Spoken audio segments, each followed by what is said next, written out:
मतलब उसको कि जैसे ऊपर से पंछी देखता है और उसको सब चीजें दिखाई देती है एक ही नजर में, वैसे ही एक ही नजर में 18 दिन में हम आपको भगवत गीता से अवगत कराएंगे। अगर इन 18 दिनों में भगवत गीता पढ़ने के लिए आपके हृदय में रुचि जागृत हो गई तो हम लोग समझेंगे हमारा पूरा प्रयास जो है ना वो सक्सेसफुल है। क्योंकि भगवत गीता तो आपको तभी समझेंगे आप खुद उसकी पढ़ाई करोगे। हम तो सिखाने का काम करेंगे लेकिन आपको भी पढ़ाई करनी पड़ेगी। तो हमारा पूरा प्रयास यही है कि आपके हृदय में भगवत गीता के प्रति रुचि जागृत करना। भगवत गीता हमारे समस्त वैदिक शास्त्रों का क्या है, अर्क है, सार दिया हुआ है।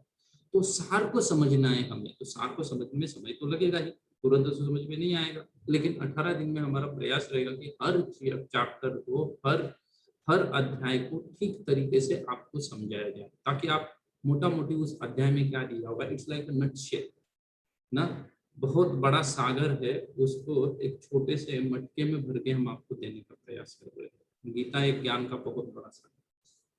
तो इसलिए मेरी आप सभी लोगों से विनती है, जैसे भी सौरी चेतन को बता रहे थे, आप सब लोग सभी कक्षा अटेंड कीजिएगा। Don't miss even a single class. हर कक्षा अटेंड कीजिएगा तो आपको भगवत गीता का मोटा मोटा अंडरस्टैंडिंग आ जाएगा। Thank you very much. Hare Krishna. So अभी आपका जो कक्षा है वो अभी कंटिन्यू होगा, तो आप सभी लोग आपका जो कनेक्शन वगैरह ठीक से देखिएगा, हेडफोन वगैरह ठीक से लगाया हुआ है, and will start with the first chapter पंचोदक विल कंटिन्यू। हरे कृष्णा। तो ये जो 6 चैप्टर अभी आज से लेकर के अगले 6 दिन तक देने वाले हैं, तो उसके स्पीकर है हमारे हिज ग्रेस पंचतत्व भक्त प्रभु। मैं उनका आपको थोड़ा सा इंट्रोडक्शन देता हूँ।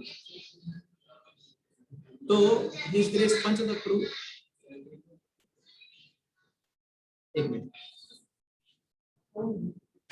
तो हिज ग्रेस पंचतत्व प्रभु जो है वो इस्कॉन नवी मुंबई में as a full time devotee है। इन्होंने अपना बीटेक कंप्लीट करने के बाद एक प्रेस्टीजियस इंस्टीट्यूट से इन्होंने अपना बीटेक कंप्लीट किया, और उसके बाद कुछ समय वर्क करने के बाद समाज की स्थिति को देखते हुए उन्होंने अपने पूरे जीवन को भगवत गीता के प्रचार हेतु लगाया है। तो आज इस्कॉन में लगभग वो 5-6 साल से एज अ फुल टाइम सेवा कर रहे हैं, और बहुत ही अच्छे प्रचारक हैं, और बहुत ही गहराई से वो भगवत गीता को पढ़ते हैं, समझते हैं, और उसको अपने जीवन में पालन करते हैं। तो इसलिए आप सबसे निवेदन है कि उनको ध्यान पूर्वक सुनिए। आपका कोई भी प्रश्न होगा वो आप चैट बॉक्स में लिख सकते हैं, और आप जो है बाद में क्लास के एंड में आप अनम्यूट करके पूछ सकते हैं। कृपया अपने आप को म्यूट में रखिए, क्लास के बीच में कोई डिस्टर्बेंस ना करें। ये क्लास लगभग 8:30 तक चलेगी, उसके बाद आपको क्वेश्चन भी आएगा, उसको आप सॉल्व कर सकते हैं, और जो भी आपके प्रश्न होंगे वो एंड में प्रभु जी उत्तर करेंगे।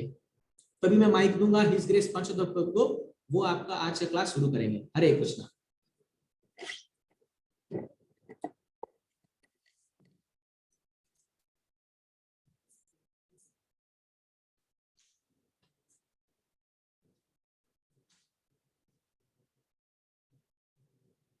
हरे कृष्णा।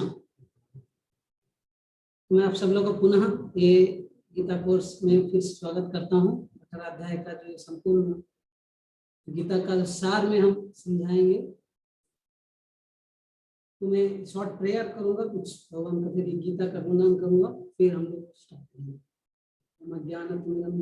ज्ञानांजनशलाकया चक्षुरुन्मीलितं येन तस्मै श्री गुरवे नमः।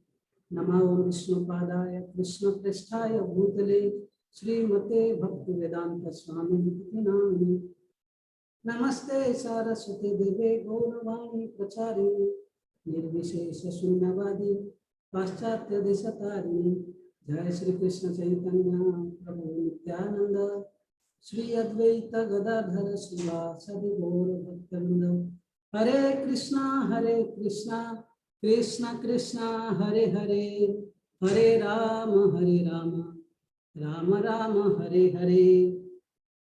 सारथ्यार्जुनस्यादौ एतद्गीतामृतददौ लोकस्त्रयोपकाराय नमस्ते कृष्णात्मने नमः। तो मैं फिर से आप लोगों का स्वागत करता हूँ। बहुत बहुत धन्यवाद, इतना उत्साह पूर्वक आप लोगों ने इसमें भाग लिया है। मेरा अगर आवाज नहीं आ रहा है तो जैसे प्रभु जी ने बोला कि आप थोड़ा चेक कर लीजिए अपने पास का कनेक्शन। मैं कोशिश कर रहा हूँ माइक के पास ही बोलूं। तो ये प्रार्थना में हम देख रहे हैं कि सारथ्य अर्जुन स्यादो, भगवान कृष्ण ने अर्जुन का सारथी बन गए और एक गीता अमृत ददो, और ये गीता का जो अमृत हमें दे रहे हैं, लोकस्त्रय उपकार है, सारे तीनों लोग का सब लोगों के लिए उपकार करने के लिए भगवान ने ये जो भगवत गीता का ज्ञान दिया। तो ऐसे श्री कृष्ण भगवान को मैं प्रणाम करता हूँ, क्योंकि आप लोग अगर ध्यान से देखेंगे कि समाज में हम लोगों का स्थिति जैसा है कि बहुत डिस्ट्रैक्शन है और काफी कम मन लगता है ऐसे कुछ आध्यात्मिक कार्य करने के लिए, रुचि करने के लिए। हर कोई हम लोग इंद्रिय तृप्ति में लगे हुए हैं।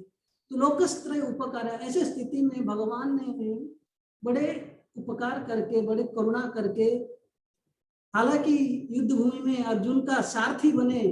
कहीं पे आप कभी नहीं देखोगे ड्राइवर जो है कभी उपदेश दे रहा है अपना, है ना, जो मालिक को, लेकिन यहाँ पे देख रहे हैं कि सारथ्य अर्जुन स्यादो, हालांकि भगवान सारथी बन गए हैं अपना वत्सलता, भक्त वत्सलता पूर्वक, प्रेम पूर्वक, लेकिन हम सबके कल्याण के लिए उनको माध्यम बनाया और हम लोग को उनके माध्यम से सिखाया। तो ये जो गीता का ज्ञान, ये क्यों भगवान का स्पेशल कृपा है। जैसे मैं बोल रहा था, हम लोग का मन नहीं लगता है, लेकिन महाभारत में ऐसा एक सेटिंग था। हम लोग का मन जनरली पॉलिटिक्स, है ना, कहाँ पे क्या हो रहा है, ये सब में बात जाता है। कहीं पे कुछ हो गया, रास्ता घाट में कुछ एक्सीडेंट हो गया, उसमें ज्यादा मन चला जाता है, कुछ अच्छे कार्य में लगने नहीं लगता है। लेकिन उसी बीच में तो भगवान ने ऐसे सेटिंग किया जो दोनों परिवार, वास्तविक देखा जाए कौरव और पांडव, ये जो सेटिंग है आप लोगों को पता है कि मैं थोड़ा सेटिंग, जो पहला अध्याय का नाम है कि setting the scene, observing the armies in the battlefield, है ना। तो सैन्य जो युद्ध भूमि में, कुरुक्षेत्र का भूमि में सैन्य निरीक्षण हो रहा है। तो इससे पहले का बैकग्राउंड ये है कि ये जो पांडव लोग यानी पंडुपुत्र लोग और यहाँ पे कौरव लोग, ये वास्तविक एक फैमिली, ये जो है युद्ध, महाभारत युद्ध एक फैमिली वार है। आपस में कुछ प्रॉपर्टी और पोस्ट को पाने का इसी चक्कर में। तो ये सब चीजें देखते हैं कि किस प्रकार दुशासन, शकुनी, दुर्योधन, पूरा महाभारत जो है व्यासदेव ने काफी ऐसे श्रीमद् भागवतम में बड़ा कृपा करके लिखा गया है कि व्यासदेव हम सबों के लिए कल्याण करने के लिए, स्पेशली कलियुग के लोगों के लिए, तो ये महाभारत रचा। और ये महाभारत के बीच में जो क्रीम, जो सारे गीत उपनिषद, गीत का जो सार है, सारे जो उपनिषद का सार गीत उपनिषद बोला गया है, तो इसको भगवान ने रखा ताकि हम लोग समझें। जिस प्रकार कभी कभी, है ना, अभी इमेजिन करिए कि दोनों अभी दुर्योधन इतना हो गया कि वो अपना प्रॉपर्टीज, है ना, हालांकि अभी धृतराष्ट्र जो है एक समय पर उनको इंचार्ज बन गए थे। अभी राजा जब पांडु महाराज बाहर थे, जंगल वगैरह में थे उस समय, इस समय धृतराष्ट्र जो अभी राजा का पोस्ट में है, लेकिन बाद में जब युधिष्ठिर जब बड़े हो गए तो पोस्ट, अभी राजा का पोस्ट इनको देना चाहिए, लेकिन धृतराष्ट्र जो है अभी इनको राइट, जो उनका ये चीज जो उनको नहीं देने के बदले इतने सारे जो पॉलिटिक्स हो रहा है, ये सब जब हम देखते हैं महाभारत वगैरह में, आप लोग सीरियल में देखे होंगे, बाद में इसी युद्ध होने के बाद अभी दोनों पार्टी अभी युद्ध करने के लिए आ गए। उसी बीच में भगवान ने अर्जुन को माध्यम बनाया। अभी हीरो जो है अर्जुन बोल रहा कि मैं युद्ध नहीं करूंगा, उससे मैं उनको क्या समझाएंगे। तभी दोनों तरफ हम लोग को हर समय फाइटिंग सीन ये वगैरह सब अच्छा लगता है, taunt scenes, fighting scenes movie में। तो अभी फाइटिंग होने वाला है। अगर फाइटिंग आपको देखना है तो ये जो संवाद हुआ है अर्जुन और कृष्ण भगवान के बीच में 45 मिनट का, जैसे प्रभु जी बताया 45 मिनट 1 घंटे के अंदर अर्जुन समझ गए। तो ये संवाद अभी जो हुआ तो सबको देखना ही है। तो जिस प्रकार कोई माता पिता जो है छोटा बच्चा को मेडिसिन देने के लिए कभी कभार बहुत मीठे का कुछ दूध, कुछ स्वीट्स के बीच में मेडिसिन मिला के दे देते हैं, इसी प्रकार भगवान ने हमको करुणा करके गीता का संवाद दिया है। ऐसे गीता महात्म्य में शंकराचार्य जब लिखते हैं बहुत गुणगान किए, उसमें से मैं 1-2 श्लोक बोलूंगा। तो बोलते गीता सुगीता कर्तव्य किमन्य शास्त्र विस्त्रह या स्वयं पद्मनाभस्य मुखपदम पद्माद विनिश्रतः। तो गीत सुगीत कर्तव्य किमन्य शास्त्र विस्त्रह, ऐसे शास्त्र जो है अनेक विस्तार पूर्वक, जैसे बोला गया है कि 108 उपनिषद, 4 वेद, 18 पुराण, है ना, ऐसे अनेक चीजें हैं। हम अगर पढ़ने जाएंगे शायद हमारी हम लाइफ जिंदगी भर में भी हम नहीं पढ़ पाएंगे। हाँ, लेकिन भगवान ने बड़े कृपा करते हैं कि अपने जो वाणी गीत, सुगीत, जो भगवान का एक, जैसे हम कोई पेरेंट्स जो है बच्चों को कल्याण के लिए कुछ मैसेज देते हैं। आप देखेंगे कुछ हॉस्टल में बच्चे को छोड़ते भी हैं, बाद में सब कुछ उसको फैसिलिटी सब दे देते हैं, उसके लिए खाना पीना रहना और उसका सब हॉस्टल अरेंजमेंट, पढ़ाई के लिए अगर हॉस्टल में छोड़ते हैं, लास्ट में लेकिन एक चीज जरूर देते हैं अंत में कि बेटा देखो यहाँ पे हो तो अच्छा से रहना, किसी से लड़ाई झगड़ा नहीं करना, कुछ उपदेश देते हैं, है कि नहीं। तो ये सबसे महत्वपूर्ण है। जब भगवान ने दुनिया में हमें भेजा है, कुछ उसके साथ एक मैनुअल भी दिया है कि कैसे जीवन जीना है। जब वो मैनुअल के हिसाब से हम जिएंगे तो फिर हम यहाँ पे भी खुश रह पाएंगे और बाद में भगवान, मतलब अगर उसको नियम से अच्छे से पढ़ लो, इस जीवन के बाद भी भगवत धाम लौट चलेंगे भगवान के पास, फिर वहां पे भी खुश रहेंगे। तो इसी प्रकार तो ये भगवान का जो ये सुगीत जो है, तो फिर अन्य शास्त्र का क्या आवश्यक बोलने के लिए, मुख पद्मात विनिश्रुत, भगवान के स्वयं मुख से ये निश्चित हो रहा है ये वाणी। वैसे जिस प्रकार हम स्नान करने के लिए डेली दिन में 2 बार स्नान करते हैं, इसी प्रकार शंकराचार्य बोलते हैं अगर आपको जिंदगी में एक बार गीता पढ़ लिया तो आपको जो संसार में जितने प्रकार का मल है, सारा गंदगी, कई कर्म, कई जन्म का कर्म का जो पाप का फल लगा, ये सब दूर हो जाएगा। मल निर्मोचनम पुंसाम जल स्नानम दिने दिने सकृत गीता अमृत स्नानम संसार मल नाशनम। एक बार ये गीता का अमृत में अगर स्नान कर लिया, ये फलश्रुति है। अगर गीता का महत्व समझेंगे हम तो इसको और ध्यान से हम सुनने के लिए कोशिश करेंगे। संसार मल नाशनम, एक ऐसे एक बार शंकराचार्य ने एक भज गोविंदम गाना लिखे थे, ये आपको काफी इंटरेस्टिंग लगेगा। वहां पे वो श्लोक बोलते हैं, भगवद गीता किंचिदधीता गंगा जललब कणिका पीता चक्रदपियेम मुरारी समाचा क्रियते तस्य जमेन न चर्चा भज गोविंदम गोविंदम भज मूढ़मते। तो यहाँ पे बोल रहे हैं कि भगवत गीता किंचित गीता, आप डेली भगवत गीता थोड़ा थोड़ा पढ़िए। फिर गंगा जल लब, थोड़ा गंगा जल पॉसिबल है तो लीजिए। मुरारी समर्च, भगवान मुरारी है ना, भगवान कृष्ण भगवान का थोड़ा पूजा करेंगे। मतलब क्रियते तस्य जमेन न चर्चा, मृत्यु के समय आपको यमराज के साथ चर्चा नहीं करना पड़ेगा। नरक जाना है, स्वर्ग जाना है, ये सब जो पाप पुण्य का जो चर्चा, क्योंकि आप यमराज के पास जाएंगे ही नहीं, गरीब हो। तो ये है गीता अमृतम। और वैसे आज समाज में अनेक धर्म के बीच में ये लड़ाई झगड़ा चल रहा है, तो कई लोग फ्रस्ट्रेट हो जाते हैं, बोलते हैं कि भाई एक धर्म होना चाहिए, एक शास्त्र होना चाहिए, एक भगवान होना चाहिए, आपस में इतना क्यों सब हो रहा है। तो अगर ऐसा इच्छा है तो फिर गीता महात्म्य में ये बोला गया है, अगर समाज में कोई एक शास्त्र हो, लेट दैट बी गीता। एकम शास्त्रम देवकी पुत्र गीतम, एक देव देवकी पुत्र एव, एक मंत्र तस्य नामानि यानि, कर्मापि एकम तस्य देवस्य सेवा। Let there be one scripture, एकम शास्त्रम देवकी पुत्र गीतम। जो देवकी पुत्र, जो भगवान कृष्ण के जो गीत हमारे लिए लव लेटर जैसा है ना, तो हमारे लिए प्रेम का जो संवाद भगवान ने दिया है अर्जुन को माध्यम बना के, लेट देयर बी वन, एकम शास्त्रम देवकी पुत्र गीतम, एक देव, लेट देयर बी एक भगवान रहे कृष्ण भगवान। क्योंकि भगवत गीता का जो वाणी है, खाली हम नहीं, खाली हिंदू लोग नहीं, सब लोग एक्सेप्ट करते हैं, साइंटिस्ट, फिलोसोफर्स, क्रिश्चियंस, हर कोई ये गीता का पढ़ते हैं। और जितना सारे आजकल आप देखते हैं जो प्रिंसिपल्स है, मैनेजमेंट प्रिंसिपल्स, आपका जो LIC का जीवन के साथ भी जीवन के बाद में भी योगक्षेमम वहामि हम, ये सब गीता में है ना। बोलते हैं कि दिल मांगे मोर, ये भी बोलते हैं। तो हम अगर सही में अगर हम हमारा दिल में अगर कुछ चाहते हैं, देखा जाए हम सब प्रेम के भूखा है। आजकल हम बहुत अच्छे से अपने आप को सजाते हैं या अच्छा ड्रेस पहनते हैं या बड़े पोस्ट में जाना चाहते हैं, क्योंकि कोई बोले कि हम भाई आप कितने अच्छे हो, आप कितने सुंदर लग रहे हो, क्योंकि हम सब प्रेम के भूखे हैं। तो ऐसे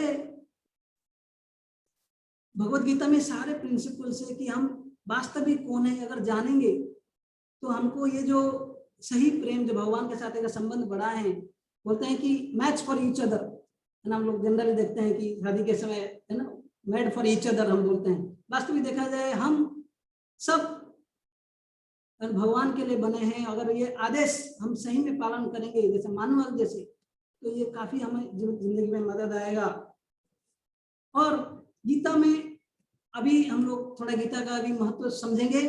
अगर भगवत गीता हमें समझना है, क्योंकि आप लोग सब लोग इतना उत्साह से आए हैं, तो मैं इसका थोड़ा ये बोलना चाहूंगा। गीता समझने पहले से एक योग्यता है, क्या हम हर कोई समझ पाएंगे? हाँ, लेकिन थोड़ा उसमें योग्यता है। भगवत गीता में स्वयं भगवान बोलते हैं 4th अध्याय के 3वें श्लोक में, सएवया मया तेद्य योग प्रोक्तः पुरातनः भक्तोऽसि मे सखा चेति रहस्यम ही एतद् उत्तमम्। ये पहला शिक्षा है कि अगर गीता समझना है, भगवान यहाँ बोले भक्तोऽसि मे सखा चेति है अर्जुन, सएवया मया तेद्य योग प्रोक्त पूर्ण। ये जो योग, ये जो ज्ञान मैं तुमको फिर से क्यों बोल रहा हूँ, क्योंकि आप मेरा भक्तोऽसि मे सखा चेति, आप मेरा भक्त हो और सखा भी। क्योंकि कोई अगर भगवान के भक्त नहीं रहेगा या उनके प्रति प्रेम नहीं रहेगा तो बहुत डाउट करेंगे, उनके प्रति द्वेष करेंगे। कभी कभार लोग बोलते हैं क्या इतना क्या भगवान अपने आप को बोल रहे हैं, ऐसे लोग द्वेष करते हैं। श्रील प्रभुपाद ये गीता का जब इंट्रोडक्शन देते हैं, स्वामी श्रील प्रभुपाद, आप जैसे कि आप लोग जानते हैं हम इस्कॉन नवी मुंबई के तरफ से ये जो क्षेत्र गीता का क्षेत्र अभी चला रहे हैं, गीता का क्लास रखे हैं। तो ये जो इस्कॉन जो international society for Krishna consciousness, अंतरराष्ट्रीय कृष्ण भावनामृत संघ के जो संस्थापक आचार्य श्रील प्रभुपाद ने जब ये गीता लिखा, वास्तविक इससे पहले भी 800 एडिशन का गीता भी है था, लेकिन जब श्रील प्रभुपाद ने गीता लिखा तो हर कोई, इवन विदेश में जब स्टार्टिंग में 1965 में अमेरिका गए थे और कई लोग साइंटिस्ट, फिलोसोफर्स है ना, कई रिलीजनिस्ट, दे ऑल बिकम डिवोटी, सब लोग भक्त बनने लगे। क्योंकि गीता का जो मैसेज है, अगर कोई भक्त बोलता है तो ये भगवान का बिल्कुल भाव को जैसा का वैसा प्रेजेंट करते हैं। नहीं तो क्या होता है, कभी कभार लोग अपने जो मन का भाव लिखते हैं। क्योंकि अगर गीता समझना है, भगवान का कोई प्रेम नहीं है तो फिर बहुत मुश्किल है। एक बार श्री प्रभुपाद जी तो एक गीता सम्मेलन में गए थे, तो सम्मेलन में देखे कि एक भी ना अर्जुन का फोटो है, ना कोई कृष्ण भगवान का फोटो है, ना कोई गीता का फोटो है। तो श्रील प्रभुपाद ने पूछा, इवन एक पॉलिटिकल मीटिंग में गांधी जी का फोटो रहता है, सुभाष चंद्र बोस जी का फोटो रहता है, या डॉक्टर राधा कृष्णन का फोटो रहता है, लेकिन जब भगवान का ये आप लोग गीता सम्मेलन है, एक छोटा सा लैंप बस लगा है, तो प्रभुपाद को बड़ा दुख हुआ।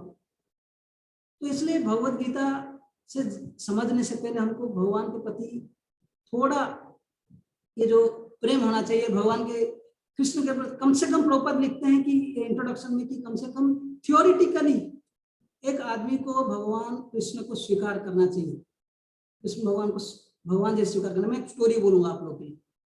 जब युद्ध आरंभ से पहले अर्जुन द्वारका जाते हैं, क्योंकि भगवान को प्रपोजल देना है कि आप हमारे तरफ आइए युद्ध करने के लिए, और उस समय दुर्योधन भी जाते हैं। तो दोनों साथ में गए थे, और दुर्योधन कभी थोड़ा पहले भी गए थे, और भगवान उस समय योग निद्रा मतलब रेस्ट ले रहे थे। तो दुर्योधन जाकर भगवान के सर के पास बैठ गए, और अर्जुन जब भगवान के चरण में बैठे और कृष्ण के चरण दबा रहे थे भगवान के, तो उस समय भगवान जब उठे तो अर्जुन बोल के आलिंगन कर लेते, पहले ही भगवान ने अर्जुन को देखा।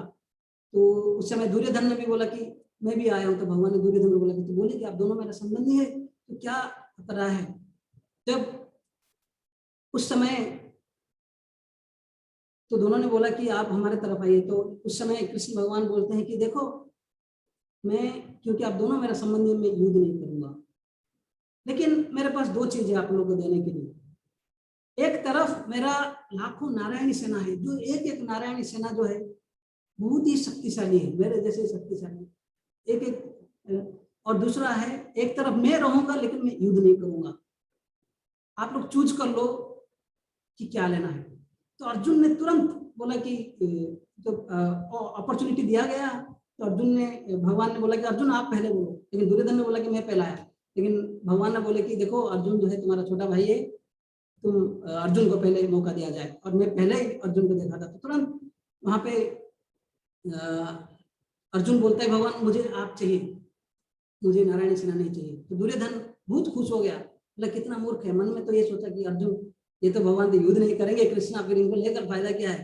पहले दुर्योधन को यही सिक्योरिटी भय था कि भाई अगर ये अर्जुन अगर पहले ले लेता है मौका तो शायद ये सेना को ले जाएगा, लेकिन उनका मन का भाव के हिसाब से दुर्योधन फिर बोलते हैं तो फिर और कोई चॉइस नहीं, मैं सेना में खुश हूँ। तो फिर वो चले जाते हैं लेकर सेनाओं को, भगवान ने ऑर्डर दे दिया तो लेकर गए। तो कृष्ण भगवान पूछते हैं अर्जुन तुमने क्या किया, मैं बिल्कुल युद्ध करने वाला ही नहीं, और तुम है ना, इस सेना जो है मेरा इतना शक्तिशाली, आप क्यों चूज नहीं किया उसको।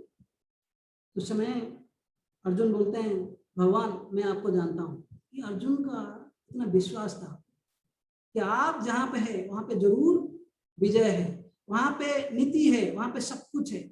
ऐसे गीता के अंत में 18 अध्याय में संजय ये निष्कर्ष देते हैं, यत्र योगेश्वरः कृष्ण यत्र पार्थ धनुर्धर तत्र श्री विजय भूति ध्रुवनीतिर्मतिर्मम। यत्र योगेश्वरः कृष्ण यत्र पार्थ धनुर्धर, जिस जिस तरफ भगवान कृष्ण है, सारे है ना योगियों का ईश्वर है, और जहाँ पे अर्जुन जैसे भक्त हैं धनुर्धरी, उस तरफ तत्र श्री मतलब धन, श्री विजय भूति मतलब शक्ति, है ना, ध्रुव नीति बिल्कुल नैतिकता रहेगा।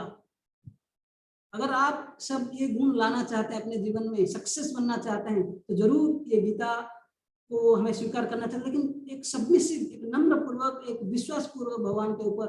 अगर गीता में अगर गीता का कुछ महत्व नहीं होता अगर खाली एक कृष्ण एक साधारण पुरुष है, तो गीता में इसलिए श्री कृष्ण उवाच नहीं लिखा गया, लिखा है कि श्री भगवान उवाच।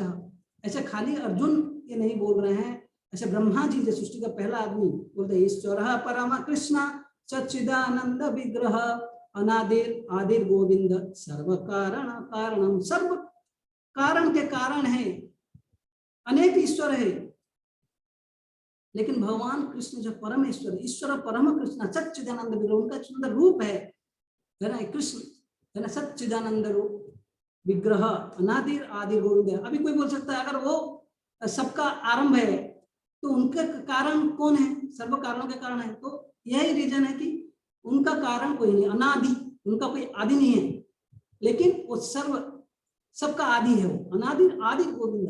अगर भगवान का ऊपर कोई है तो अगर उनको कोई बनाया तो वो भगवान होता ना।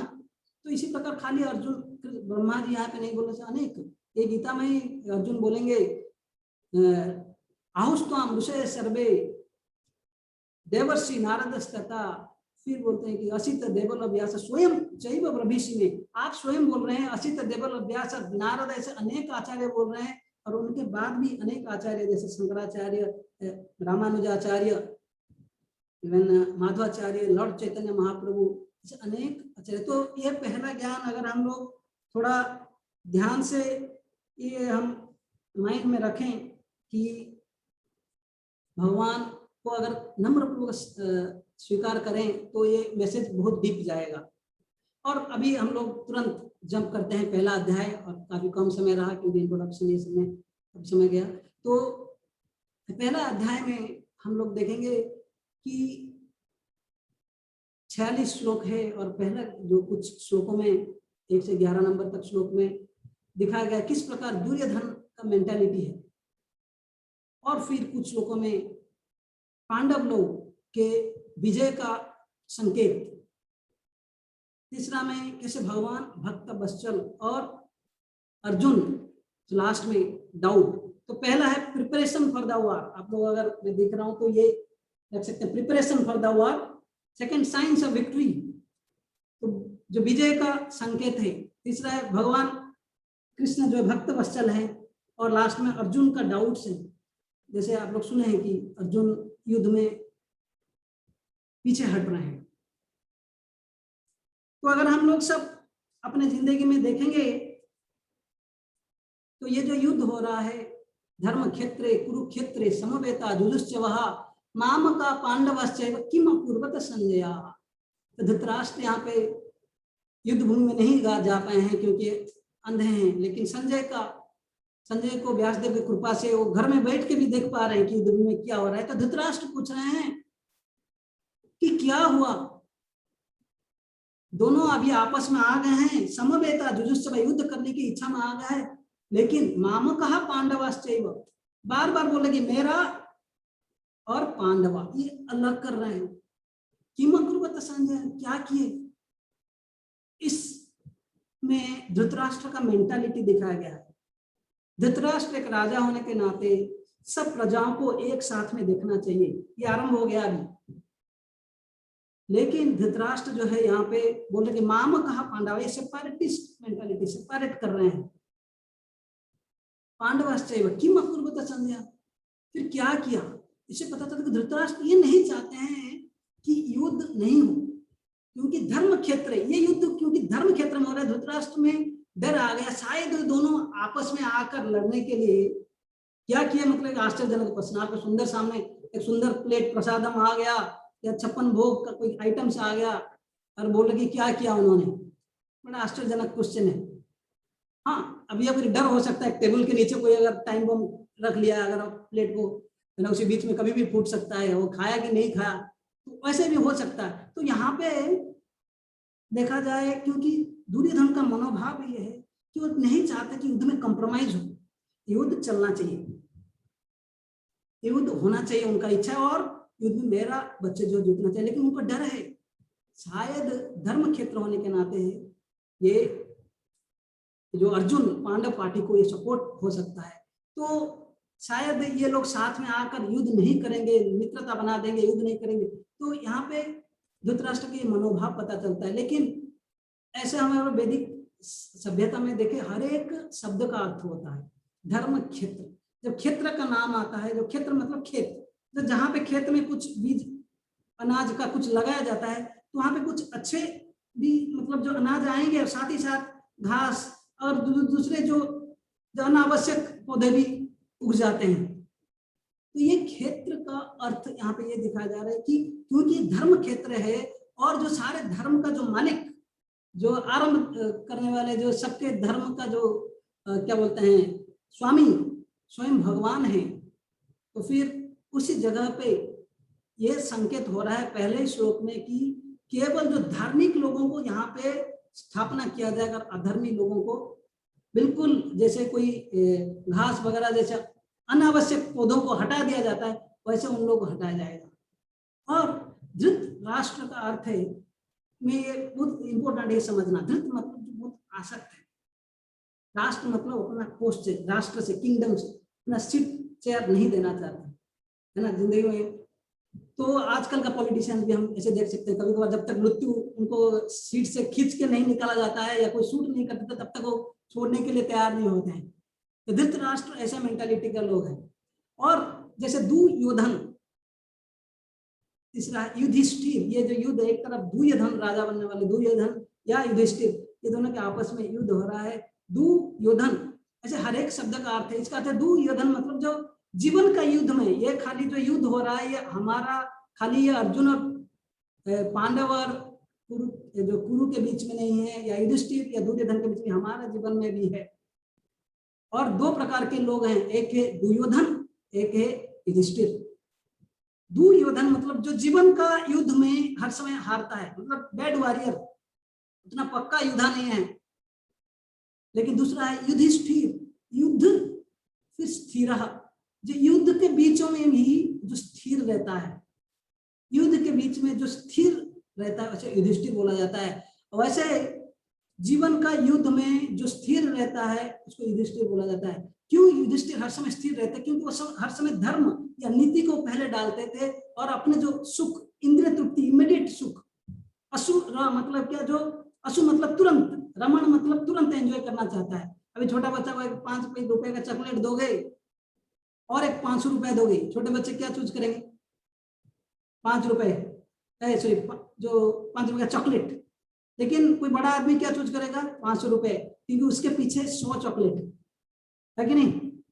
तो इसी प्रकार जो युधिष्ठिर है, तो क्योंकि हर समय धर्म को पहले रखते हैं, नीति को पहले रखते हैं और अपना जो इंद्रिय तृप्ति को पीछे रखते हैं, वो हर समय स्थिर रहते हैं और बिल्कुल जीवन में उथल पुथल में भी बिल्कुल स्टडी पीसफुल रहते हैं। लेकिन यहाँ पे हम देख रहे हैं दुर्योधन, क्योंकि हर समय वो दुर्योधन मेंटालिटी, मतलब किसी भी हालत में मुझे सुख चाहिए, है ना, तो वो उसी के पीछे भागता है और धर्म को कितना नीचे भी जाना वो उसको ये करता है। तो क्योंकि ऐसे मेंटालिटी है, तो ऐसे दुर्योधन और युधिष्ठिर, तो ये दोनों प्रकार के फीलिंग हमारा जिंदगी के युद्ध में हम सब लोगों को गुजरना पड़ेगा। लेकिन ये हमारे ऊपर डिपेंड करता है कि हम अभी युधिष्ठिर बने या दुर्योधन। तो इसके लिए पहला बात है कि हमको जानना पड़ेगा ये गीता का ज्ञान, ये धर्म क्या है, नीति क्या है ना।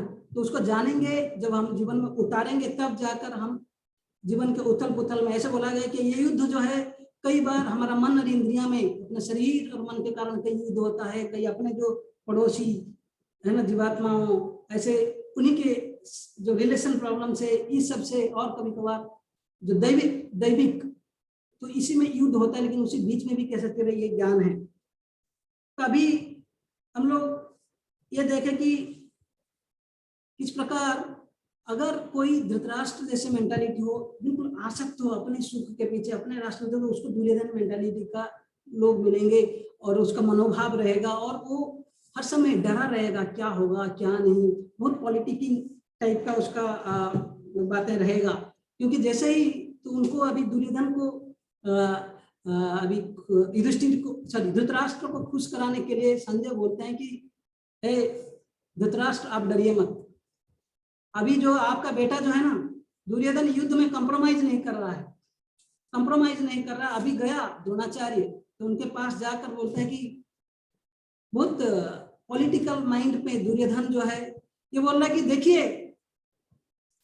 हे द्रोणाचार्य, है गुरुजी, आप देखिए कि आपका शिष्य तब शिष्य ने धीमहि, द्रुपद पुत्रेण तब शिष्य ने धीमहि, बोलते आपका पुत्र जो द्रुपद महाराज का बेटा है ना, और आपका शिष्य, ये जो पांडव लोगों का जो भूमि, जो युद्ध का जो सेना को रचा है, तो उन्होंने ये बिल्कुल सेना सैन्य बाहिनी को बहुत अच्छा से सजाया है। और आप देखो अभी उसको, तो क्योंकि अर्जुन के मन, सॉरी ये जो हमारा दुर्योधन के मन में डर था, तो जाकर दिखा रहे हैं और द्रोणाचार्य के मन में गुस्सा लाने के लिए कोशिश कर रहे हैं। क्योंकि एक बार द्रोणाचार्य और द्रुपद महाराज के बीच में कुछ पॉलिटिकल, उनका कुछ संबंध अच्छा नहीं था, जिसके कारण एक बार द्रोणाचार्य ने, सॉरी द्रुपद महाराज ने एक यज्ञ किया था, जिसके फलस्वरूप क्या होगा कि एक ऐसा बेटा जन्म होगा जिसका, जो द्रोणाचार्य का मृत्यु का कारण बनेगा। हाँ, तो ये देखकर जब मृत्यु का कारण बनेगा, तो अभी दुर्योधन अभी उनको ये पॉइंट आउट कर रहा है कि आपका वही शिष्य जिसने आपको मृत्यु का कारण बनेगा, आपको पता था, आपने ही सब कुछ सिखाया, वही अभी आपका ये उनके पार्टी में बिल्कुल सब कुछ रचा है। तो ये देखकर ऐसे दुर्योधन कई चीजें बोलते हैं, मैं कुछ, तो वहां पे बोलते हैं कि उस तरफ भीम अर्जुन जैसे कई योद्धा है, दुर्योधन के मन में डर था। देखो अभी अगर कोई ऐसा आसक्त रहेगा, उनका जो मनोभाव ऐसे दुर्योधन जैसे, किसी हालत में उसको सुख चाहिए। अभी द्रोणाचार्य को कन्विंस कर रहा है कि इसलिए आपको कॉम्प्रोमाइज नहीं करना है, आपका जो शत्रु वो उस तरफ है और बोला कि भीम अर्जुन जैसे सम कई युद्धाएं हैं। भीम को काफी डरते थे और अर्जुन तो एक्सपर्ट थे, है कि नहीं। तो भीम अर्जुन जैसे कई युद्धाएं हैं। फिर बाद में देखते हैं कि ये सब बोलने के बाद सोचे कि अगर कोई अपने शत्रु के बारे में ज्यादा ही गुणगान कर रहा है, तुरंत अपने बारे में बोलते हैं। अपने पार्टी में भी भीष्म जैसे, आप जैसे, कर्ण, हालांकि कर्ण युद्ध भूमि में नहीं था, लेकिन कर्ण के ऊपर से उनकी काफी आशाएं था। बोलते कि कर्ण, विकर्ण, कृपा, ये सब जैसे अश्वत्थामा, ये सब लोग हमारे तरफ भी है। और फिर बोलते हैं कि अन्येच बहवः शूरा मदर्थे त्यक्त जीविता, और ऐसे कई लोग हैं जो मेरे लिए जीवन देने के लिए भी तैयार हैं। तो वास्तविक सरस्वती माता ने उनके तरफ से ही बोल दिया कि ये लोग सब जीवन दे चुके हैं। त्यक्त जीविता मतलब ये पास्ट टेंस में है ये सेंटेंस। तो कहने का मतलब यह है दुर्योधन का जो भय निकल रहा है। और बाद में भीष्मदेव, तो ये सेक्शन में हम देखते हैं हालांकि दुर्योधन देखो अभी सब लोगों का गुणगान कर रहा है, अपोजिट पार्टी और अपने पार्टी, लेकिन वो कृष्ण भगवान के तरफ बिल्कुल देखा ही नहीं और यह भी नहीं सोचा कि भाई उनकी तरफ कृष्ण है। तो ये एक टिपिकल मेटेरियलिस्ट या भौतिक, जो आस्तिक और नास्तिक में ये अंतर है। बहुत सुंदर लेसन है सीखने के लिए कि जो बिल्कुल अपने इंद्रिय तृप्ति और सुख के पीछे भागता है, बिल्कुल भगवान को अपने जीवन में रखना ही नहीं चाहता है, तो कृष्ण भगवान की तरफ जो ये है, जो उस तरफ कृष्ण भगवान ने इतने शक्तिशाली, उनका बारे में वो डिस्कस ही नहीं किया इतने चीज के बाद। और फिर अगले कुछ श्लोकों में बोला गया कि अभी पहला बार हम देखें कि किस प्रकार प्रिपरेशन ऑफ द वॉर, इसमें दुर्योधन जो है बहुत सारे, क्योंकि वो अनस्टेबल है, हर समय अपनी इंद्रिय तृप्ति के बारे में सोचता है, तो जाकर बहुत सारे पॉलिटिक्स, अपने डिजायर्स, ये सब बोलता है। और आगे जाकर भीष्मदेव तुरंत कॉन्सेप्ट ब्लो करते हैं और जब अपने जो शंख बजाते हैं, फिर सब लोग शंख बजाते हैं, लेकिन उस तरफ तो ऐसे कृष्ण भगवान का भी इंट्रोडक्शन होता है। ततः श्वेतैर्हयर्युक्ते महती स्यन्दने स्थितो माधवा पांडवाश्चैव दिव्य शंखो प्रदद्मतो, दिव्य शंखो प्रदद्मतो। उस तरफ अभी इतने बड़े एक रथ में पहला है कि एक घोड़े का वर्णन आता है, तथा श्वेतैर्हयर्युक्ते, व्हाइट हॉर्सेस है ना, सफेद कलर के हॉर्सेस, उसके बहुत बड़ा रथ में जिसने अग्नि दिया था, अग्नि देव ने अर्जुन को प्रदान किया था, उसके ऊपर माधव भगवान श्री कृष्ण हैं बैठे हुए।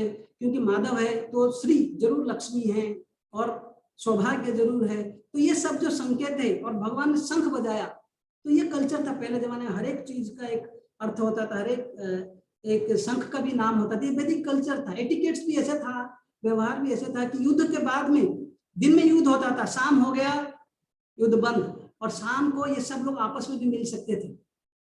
तो ये कई चीजें हैं जिसमें अभी उसके तरफ, उनके तरफ ऐसे शंख जो भगवान कृष्ण नहीं थे, ऐसे दिव्य शंख, उसके बाद वृकोदरः, ये सब जो है, जो भीम भी अपना शंख बजाए, और भगवान जो है अपना शंख, क्या बोलते हैं उसको, पंचजन्य, और देवदत्त अर्जुन ने बजाया, ऐसे हर एक कोई अपने शंख बजाए।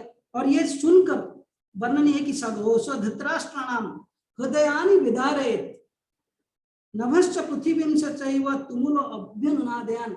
जब उनका जो शंख का आवाज ये सब को देख के अपोजिट पार्टी में बिल्कुल हृदयानि विदारयेत्, उनका हृदय जो विदीर्ण हो गया, जैसे छिन्न हो गया, ये कोई संकेत था। और बोलते हैं कि अर्जुन का जो रथ के ऊपर, तो बोलते ध्वज जो है पताका, उसके ऊपर हनुमान का चिन्ह था। हनुमान ने बोला था कि मैं युद्ध आपका, क्योंकि वो भगवान राम को भी मदद किए थे, मैं भी आपका युद्ध में रहूंगा, और वार क्राई, मैं भी ऐसे साउंड करूंगा, ऐसे चिल्लाऊंगा आपके साथ कि सब लोग डर जाएंगे। तो ऐसे कई संकेत है ये आरंभ में ही कि अर्जुन युद्ध में जो पांडव पार्टी जीतने वाले हैं।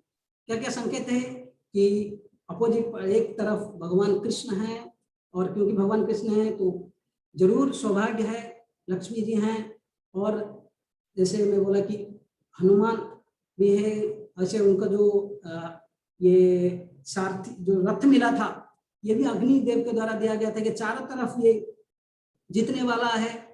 हाँ, और फिर हम देखते हैं और ये देखेंगे उसके तरफ, उनके तरफ ये आवाज, जो ये सब शंख का आवाज उनके तरफ, हृदयानि विदारयात्। और अभी अर्जुन जैसे सब ये सब के बाद तुरंत बोला गया कि अर्जुन अभी भगवान को बोलते हैं कि भगवान आप जो है मेरा जो रथ को थोड़ा बीच में ले लीजिए, मैं देखना चाहता हूँ कौन कौन युद्ध में आए हैं। ये पहला संकेत है कि अर्जुन अभी थोड़ा डर, मतलब ऐसे सोच रहे हैं कि युद्ध करूं नहीं करूं, कि अभी तक युद्ध करने के लिए दोनों पार्टियां हैं, अभी शंख बज चुका है। शंख बजने का अर्थ है कि पहले ही युद्ध आरंभ होता है जब शंख बज जाता है। लेकिन अर्जुन भगवान को एड्रेस करते हैं कि सेन और उभय और मध्य रथम स्थाप्यम मैं अच्युत, बोलते कि हे अच्युत, हे भगवान। अच्युत मतलब जिनका कभी चित्त नहीं होता है, जो कभी गिरते नहीं अपने पोजीशन से। हालांकि भगवान यहाँ पे, वहां पे तो हम बोले कि भगवान महति चंदन स्थित हो, एक बड़े रथ में बैठे हुए हैं, लेकिन यहाँ पे वर्णन है कि भगवान सारथी है। ऐसे नहीं कि मालिक जैसे बैठे नहीं है, सारथी के रूप में। लेकिन अर्जुन यहाँ पे अच्युत उनको बुला के है पुकार रहे हैं कि बोल रहे हैं कि आप अच्युत है, क्योंकि आपका जो पोजीशन, आपका जो स्थान कभी भी नीचे नहीं गिरता, आप हर समय भगवान ही रहेंगे। हालांकि आप मेरा रथ बहुत प्रेम पूर्वक श्रद्धा पूर्वक आप चला रहे हैं, लेकिन आप भगवान ही हैं। और दूसरा चीज लिखते हैं कि प्रभुपाद लिखते हैं कि भगवान अच्युत है क्योंकि he never fails in his love for his devotees. अपने भक्तों को प्रेम देने में वो कभी भी नीचे नहीं झुकते हैं, चाहे अपने भी कभी कभार अपने आप को वो नीचे कर लेते हैं, लेकिन जरूर अपने भक्तों का रक्षा करते हैं। He never fails in his affection, in his love for his devotees. वैसे श्रीमद् भागवत में भगवान स्वयं विष्णु भगवान एक अम्बरीश दुर्वासा मुनि को बोलते हैं, साधव हृदयम मह्यम साधुनाम हृदयम त्वहम मदन्याति ते न जानन्ति नाहं तेभ्यो मनागपि। कि साधुनाम हृदय में, साधुओं के हृदय में रहता हूँ, और मैं साधुओं के हृदय में रहता हूँ, और साधु लोग भी मेरे बारे में हर समय चिंतन करते रहते हैं। मदन्याति ते न जानन्ति नाहं तेभ्यो मनागपि। तो लोग मेरे बारे में चिंतन करते हैं, मैं भी हर समय उनके बारे में चिंता करता रहता हूँ। तो ऐसे भगवान इतना भक्त बस चले, जैसे कोई पिताजी भी अपने बेटों को कभी कभार घोड़े बनकर चढ़ा के लेते हैं, ऐसे भगवान भी यहाँ पे भक्त बत्सल हो गए, सारथी बन गए। ऐसे कोई बड़ा आदमी अपना ड्राइवर को चलाता नहीं है, मैं भी ड्राइवर बनकर आपको बैठा हुआ, ऐसे बहुत रेयर भी हो सकता है, केवल प्रेम के कारण हो सकता है। ऐसे दक्षिण भारत में ऐसे एक ब्राह्मण थे, एक बार उनको कुछ समझ में नहीं आता था, संस्कृत वगैरह नहीं आता था, लेकिन गुरु का आदेश था कि आप गीता पढ़िए। तो हर दिन गीता पढ़ते थे, लेकिन कभी बार प्रोनाउंसिएशन उनका ठीक नहीं होता था, कई ब्राह्मण उनको निंदा करते थे, हंसते थे उनके ऊपर। तो एक बार चैतन्य महाप्रभु जब वो वहां गए थे, तो उनको देखे कि हालांकि आदमी को ठीक से नहीं समझ में आ रहा है, ठीक से पढ़ नहीं पा रहे हैं, लेकिन इनका आंखों से अश्रु आता है। तो भगवान जाकर उनको पूछते हैं कि आपको ऐसे क्या समझ में आता है कि आपका आंखों से अश्रु आता है। उन्होंने बोला कि जब भी मैं फोटो देखता हूँ ना, भगवान देखिए आप ये फोटो देख रहे हैं, भगवान अभी सारथी बन गए हैं रथ में, भगवान कृष्ण। तो मैं ये फोटो को देखता हूँ, भगवान कितना दयालु है, अपने भक्त के लिए कितना नीचे वाला पोस्ट ले लेते हैं कभी कभार। तो ये भक्त वत्सलता है। तो अभी तक हमने ये सीखा कि दुर्योधन, क्योंकि वो हर समय इंद्र तृप्ति, अपने ही इच्छाओं को, खुशी को पहले ही रखता है, वो दुर्योधन मेंटालिटी जो है डाउटफुल है, पॉलिटिकिंग, जाकर बोलता है कि द्रोणाचार्य को बोलता है कि आपको सतर्क रहना पड़ेगा, आपने शिष्य ने ही ऐसा किया है तो आपको। और भीष्मदेव हालांकि बहुत स्ट्रांग है, लेकिन क्योंकि उनका अर्जुन के प्रति प्रेम है, थोड़ा अफेक्शन है, इसके कारण वो युद्ध ठीक से नहीं करे, आपको स्ट्रांग बनना पड़ेगा। ऐसे बहुत चीजें बोला। फिर बाद में हमने देखा कैसे अनेक संकेत थे, इनके तरफ भगवान है, ऐसे कपिध्वज हनुमान का संकेत है, वैसे उनके तरफ ये शंख बजा तो हृदयानि विदारयात्, ये सब देखे। और बाद में देखे कि भगवान भक्त वत्सल, तीन चीज देखे। अभी देखेंगे कि अर्जुन नाउ इन डाउट, जैसे ही भगवान जाकर बीच में रथ रख लेते हैं, बीच में रथ रख लेते हैं। अभी देखो अच्युत बोलने का और एक अर्थ है, क्योंकि ऐसे दोनों तरफ जब शंख बज चुका है, ऐसे कोई साधारण आदमी लेगा तो बीच में ऐसे संभव नहीं है, क्योंकि युद्ध चलने वाला है। लेकिन क्योंकि भगवान कृष्ण चला के लेकर गए रथ, तो उस समय भीष्मदेव, ऐसे देखो कई प्रोटोकॉल्स होता था पहले जमाने में युद्ध में। ऐसा नहीं कि कोई गया कभी जाकर बॉम्ब फेंक दिया ऊपर से गया, ऐसा कुछ नहीं था।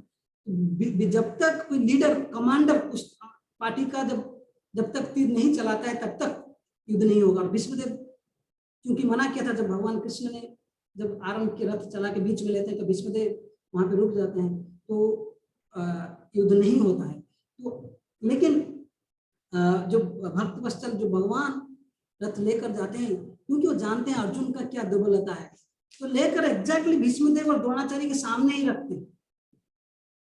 जैसे भीष्मदेव और द्रोणाचार्य के सामने जैसे रखते हैं, तो अर्जुन बिल्कुल बोला कैसे नहीं, मेरा गुरुजन है ना द्रोणाचार्य, भीष्म और मेरे संबंधी यहाँ इवन भाई है ना, चाचा, बेटे है ना, ग्रांड सर, सब लोग हैं, मैं इनके साथ कैसे मैं युद्ध करूंगा, है ना। बोलते हैं कि मुखम च परिशुष्यति, मेरा मुख सूख रहा है ना, शरीर अभी कांप रहा है, और बोले कि मेरा गांडीव जो है ये मेरे हाथ से गिर रहा है।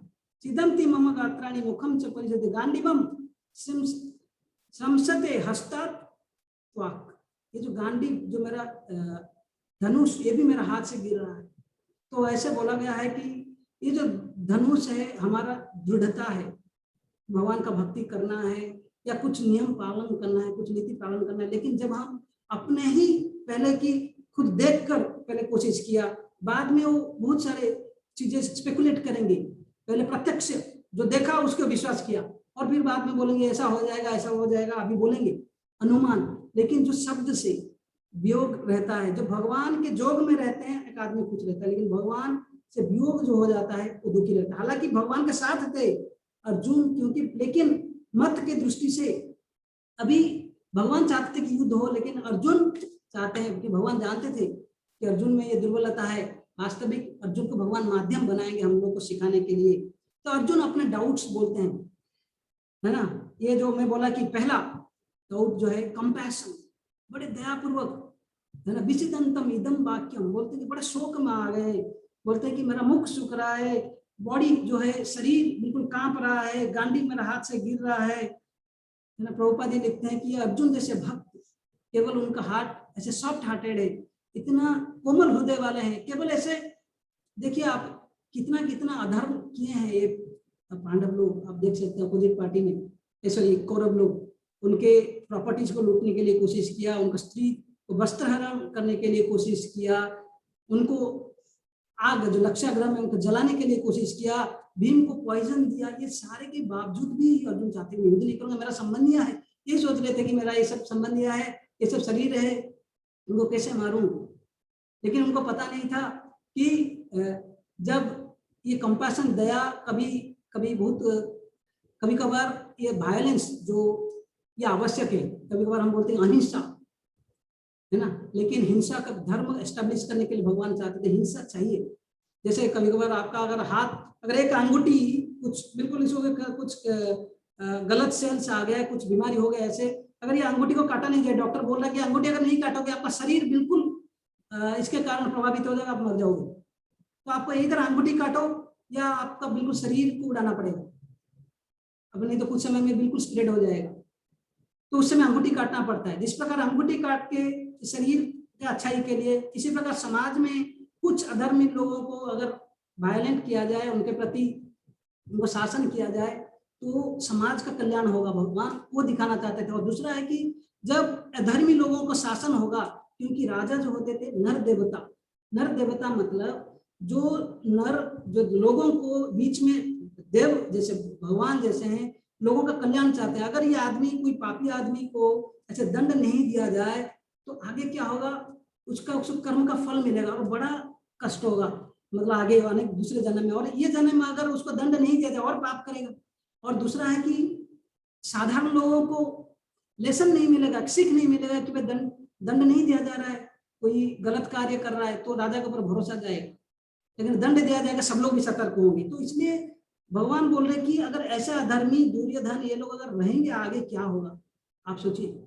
और फिर अर्जुन यहाँ से तुरंत आगे, थोड़ा आगे मोड़ में चले जाते हैं, बोलते हैं कि ठीक है, लेकिन अगर हम इन लोगों सबको मार लेंगे तो क्या रहेगा हमारे लिए सुख एंजॉय करने के लिए। तो पहला बोले कि दया, दूसरा है कि मेरा सुख क्या होगा। ये नहीं सोच रहे कि समाज का सुख क्या, भगवान का इच्छा क्या, लेकिन अर्जुन अभी ये बोल रहे हैं कि मेरा क्या होगा, है ना। क्योंकि अगर जनरली कोई भी आदमी सुख भोग करना चाहता है तो अपने संबंधियों के साथ पार्टी करते हैं, है ना, अभी कभी पिकनिक में जाते हैं तो अपने संबंधियों को दिखाना चाहता है ना। लेकिन बोल रहे हैं कि अगर मैं सबको मार दूंगा, सब everything will be blood tainted, blood shedded, है ना, सब कुछ रक्तपात हो जाएगा, कुछ रहेगा नहीं, मैं किसी को किसको दिखाऊं अपने जो ये सुख, किसके साथ में सुख भोग करूं, है? तो ये टिपिकल एक भौतिकवादी का लक्ष्य है, एक जो केवल जो भगवान से संबंधित नहीं है, भगवान का सुख नहीं चाहते, केवल अपना सुख चाहते हैं। ऐसे कई लोग हैं, केवल हमें हमारे पास जब धन हो या कुछ पोस्ट हो, पोजीशन हो, जितना आनंद नहीं आता है, लेकिन हमको कोई गुणगान करो उसके लिए आनंद आता है। कभी कभार हम बहुत अच्छे रिजल्ट लाते हैं या कुछ अच्छे गाते हैं वगैरह है, कुछ कोई आकर दूसरे में कंग्रेचुलेशन बोलता है, तब जाकर अच्छा लगता है। नहीं तो ऐसा लगता है कि अरे क्या है, वो जैसे नॉर्मल लाइफ एक चल रहा है ना। तो हमारा जो सुख खाली वस्तु में नहीं है, अगर कोई हमें गुणगान करता है तब मिलता है। तो अर्जुन ये बोल रहे हैं, तभी कंपैशन, एंजॉयमेंट तीसरा आ गया कि अर्जुन जो है अभी बोल रहे हैं कि अगर हम इन लोगों को मारेंगे, ये आतताई हैं, हालांकि आतताई है, लेकिन ये मेरा संबंधी है, मैं इनको कैसे मारूंगा। इन शास्त्र बोलते हैं आतताई, जैसे कोई अगर आपको पॉइजन देता है, विष देता है, या घर जला देता है, आपका स्त्री का अपहरण करता है, आपका प्रॉपर्टी को ऐसे ले लेता है, आपका धन दौलत लूटता है, तो ऐसे इसी केस में अगर उनको मार दिया जाए, अगर हमको कोई मारने आ रहा है एक तरफ से, तो हम उससे में रोकने के लिए अगर किसी का वध करते हैं, इससे पाप नहीं लगता, तो पाप ही लगता है। अर्जुन यहाँ सब लॉजिकली रीजन दे रहे हैं, पाप लगेगा अगर हम इनको मार देंगे, क्योंकि अर्जुन को भय था कि एक तो बाद में इनको आतताई तो है, लेकिन अपने संबंधी है तो क्या करूं, इस अर्जुन का डाउट है, और बहुत अच्छे से प्रेजेंट कर रहे हैं। और लास्ट में बोलते हैं अगर हम सब पुरुष को मार देंगे एक परिवार में, तो क्या होगा, कुल धर्म जो नष्ट हो जाएगा। अगर कुल धर्म नष्ट, मतलब अभी सारे एक परिवार के जो कुल धर्म है, जो ट्रेडिशन है, जो परिवार के जो एल्डर्स वो सब रक्षा करते हैं, लेकिन सारे पुरुष मर जाएंगे तो सब सुपीरियर्स मर जाएंगे, तो धर्म जरूर जो कुल धर्म नष्ट हो जाएगा। और कुल धर्म जब नष्ट हो जाएगा, कुछ है ना ट्रेडिशंस नहीं रहेगा, तो स्त्रियां जो है बोलते प्रदूषित हो जाएंगे। और ऐसे स्त्री अगर जो प्रदूषित हो जाएंगे, तो फिर जो बच्चे जो जन्म होंगे वो बिल्कुल संस्कारी वाले नहीं रहेंगे और वर्ण संकर हो जाएंगे, मतलब तो फिर प्रॉब्लम क्या होगा सोसाइटी में आगे जाकर, बहुत ही समस्या आने वाला है ना। कई सारे जो प्रोजेक्ट्स है ये सब नहीं होगी, फिर बोलते हैं कि जो अपने जो पूर्वज है इनके प्रति पिंडदान नहीं होगा, क्योंकि संस्कार धीरे धीरे नष्ट हो रहा है। तो ऐसे अर्जुन ये रीजन देते हैं और लास्ट में बिल्कुल बैठ जाते हैं, बिल्कुल भगवान अर्जुन जो है बोलते हैं कि एवं इत्वा अर्जुन सांख्ये रथोपस्थ उपाविशत विसृज ससरम चापम शोक संभिग्न मानस, बिल्कुल शोक से भर गए और बिल्कुल और युद्ध करने के लिए रुक गए और युद्ध करना नहीं चाहते थे, तो वहां पे बैठ गए। तो यहाँ पे हमें ये सीखना चाहिए, ये जो 4 रीजन हमने दिया, अर्जुन ने बोला कि मैं दया पूर्वक जो है बिल्कुल शोक पूर्वक उन्होंने युद्ध करना नहीं चाहा, एक तो कंपैशन, दूसरा बोले कि अगर मैं युद्ध करूंगा भी किसके साथ भोग करूंगा, अपने परिवार लोग मार देंगे। तो अर्जुन का बेसिकली देखेंगे, हालांकि भगवान थे, भगवान सोच रहे धर्म संस्थापना हो, लेकिन अर्जुन सोच रहा है कि मेरा सुख का क्या होगा, मेरे संबंधी, खाली मेरा जो मैं और मेरा, केवल इसी के बारे में ही सोच रहे हैं। लेकिन भगवान के जो प्रोजेक्ट है कि धर्म संस्थापना करना है, और यहाँ पे बोल रहे हैं कि कुल क्षय हो जाएगा, ये सब धर्म तो मतलब नष्ट हो जाएगा, कुल धर्म ये सब। लेकिन अर्जुन को पता नहीं, भगवान ये बताना चाहते हैं, आगे बताएंगे कि अगर देखो दुर्योधन जैसे लोग अगर राजा होंगे तो क्या ये रक्षा करेंगे, जो भारी सभा में द्रौपदी का वस्त्राहरण करने के लिए कोशिश किया, वो क्या कुल और स्त्रियों का रक्षा करेंगे। लेकिन अगर युधिष्ठिर राजा बनेगा तो जरूर अपने बच्चे जैसे ये सारे प्रजाओं का ख्याल लेंगे और इनका ये करेंगे। और लास्ट में बोलते हैं कि जो ये जो 4 रीजन, जो पाप चढ़ जाएगा, अगर भगवान का कोई शरण लेगा तो पाप का कोई बात ही नहीं। गीता के अंत में भगवान बोलते हैं सर्वधर्मन परित्यज्य मामेकं शरणं व्रज अहम त्वं सर्व पापेभ्यो मोक्षयिष्यामि मा शुचः। अगर कोई भगवान का शरण ले रहा है, भगवान की बात मान रहा है, तो उसको कोई पाप नहीं लगेगा। तो हमने आज 5 शिक्षा सीखे कि पहला है कि हमने देखा कि अगर हमको गीता समझना एक रहस्य है, इसके लिए हमको थोड़ा नम्र पूर्वक भगवान, कम से कम कृष्ण को भगवान थ्योरेटिकली अगर विश्वास नहीं है तो विश्वास है तो बहुत अच्छा है, लेकिन कम से कम थ्योरेटिकली जिस प्रकार अर्जुन ने भगवान को विश्वास था, बिल्कुल तुरंत भगवान को चूज कर लिया अपने पार्टी में, है ना। तो ऐसे अगर हम नम्र पूर्वक स्वीकार कर लें तो ये बहुत आसान होगा, गीता रहस्य को समझ पाएंगे। नहीं तो कोई जैसे मधु या हनी के बोतल के अंदर है लेकिन बाहर से कोई चाटने जैसा है, ऐसे एकेडमिक स्कॉलर से अपने बुद्धि से अगर समझने के लिए कोशिश करेंगे हम ठीक से नहीं समझ पाएंगे। दूसरा शिक्षा सीखे, अगर हम धृतराष्ट्र जैसे मेंटालिटी का होंगे, अपने ही सुख के लिए, अपने आसक्ति के लिए, अपने पोजीशन प्रेस्टीज के लिए सोसाइटी में कुछ भी करने के लिए कोशिश करेंगे तो हम धर्म को, नीति को नीचे रखेंगे, बिल्कुल अपने सुख के पीछे असुर इंद्र तृप्ति में लग जाएंगे। तो हमारे पास चॉइस है, युधिष्ठिर बनना है या दुर्योधन बनना है। जीवन के वार में अगर हमको युद्ध के बीच में स्टेबल रहना है तो हमको बनना पड़ेगा दुर्योधन जैसे, सॉरी युधिष्ठिर जैसे। तो उसके लिए हमको प्रिंसिपल समझना है और उसको अपने जीवन में उतरना है, जिसके लिए हम ये 18 अध्याय का सीखेंगे धीरे धीरे और उसको जीवन को प्रिंसिपल में अपने जीवन में उतारेंगे। फिर तीसरे देखेंगे किस प्रकार अर्जुन के साइड में हर प्रकार के विक्ट्री का संकेत था, विजय का संकेत था।